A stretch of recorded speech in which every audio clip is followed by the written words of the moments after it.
You can tell a lot about a military by what it feeds its soldiers, and, well, World War II forced the United States to rethink food on a battlefield that spanned 6 continents, every climate and every kind of terrain humans can fight in. When Americans look back at World War II rations today, the first reaction is usually disbelief.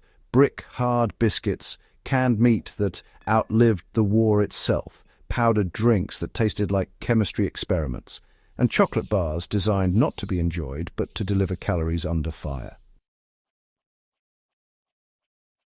The truth is far more interesting. These rations weren't just meals, they were a survival system engineered for mobility, morale, and combat endurance. So let's open the crate and look at what American soldiers actually ate, why it was made this way, and yes, whether you'd even want to try it today. There wasn't just one World War II ration. The US developed multiple types because no battlefield looked the same. Europe needed one kind of food, the Pacific another, airborne troops something entirely different, and armored crews something that wouldn't spoil inside tanks. Each ration had a purpose. The C-Ration fed infantry on the move. The K-Ration kept paratroopers alive when they were dropped behind enemy lines. The D-Ration chocolate bar was a last resort emergency brick. The 10-in-1 fed a small squad when field kitchens couldn't reach them. Every calorie, can and powder told a story about the conditions men faced. So let's break some open and see what an American soldier actually tasted. The C-Ration is what most people think of when they picture World War II field food, a set of canned meals packed with roughly 3,700 calories a day. It was heavy, reliable, and practically indestructible. 3 qualities the army loved and soldiers didn't. A typical C-Ration meal included a can of meat, like beef stew hash or beans and franks, a can of crackers or biscuits, a small tin of instant coffee sugar tablets, a piece of hard candy, and sometimes chewing gum. On paper, it was balanced. In reality, soldiers got sick of it quickly. The meat was greasy, the biscuits dry enough to choke you without coffee, and the variety, well, it was pretty limited. But it did the job. It kept a soldier alive, alert, and moving. Would you try it? Honestly, yes. Many modern reenactors still do. The hash is better than you'd expect. But be warned, the biscuits have the texture of drywall. The K-Ration designed for paratroopers, eaten by everyone. The K-Ration was smaller and lighter, originally made for airborne units, who needed compact energy while jumping behind German lines. It came in 3 boxes: breakfast, dinner, and supper.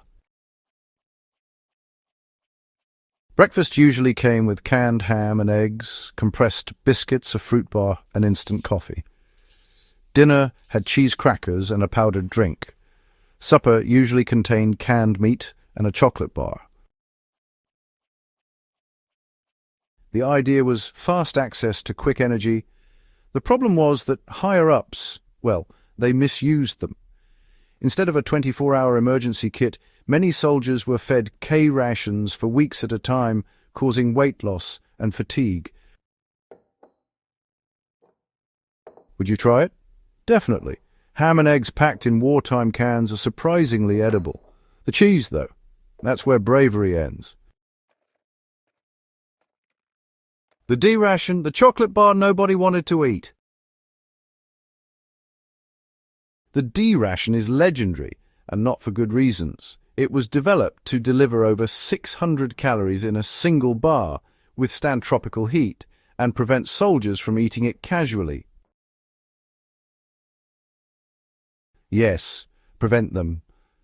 The army didn't want it treated as a snack. It was meant only for emergencies, so it was engineered to be intentionally unpleasant. Extremely bitter, very dense, slow to melt in the mouth, almost impossible to bite in cold weather. This wasn't dessert. This was survival. Would you try it?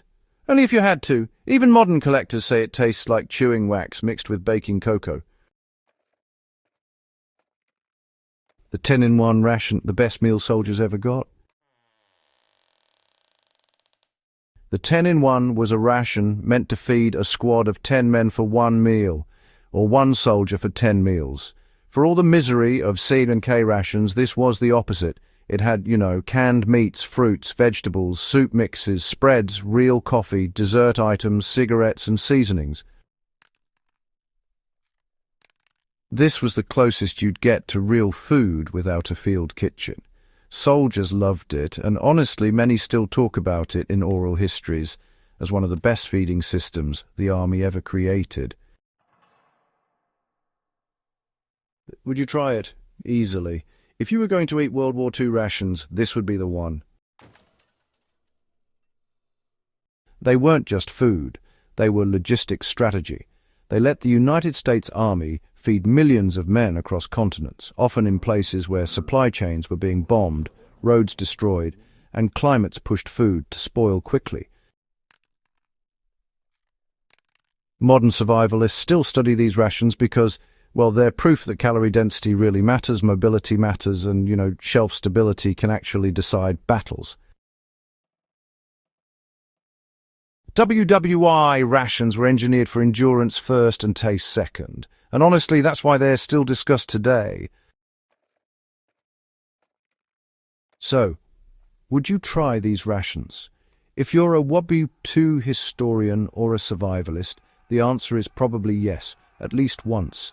They're a direct connection to the daily reality of the soldiers who carried them across beaches, forests, deserts, and jungles.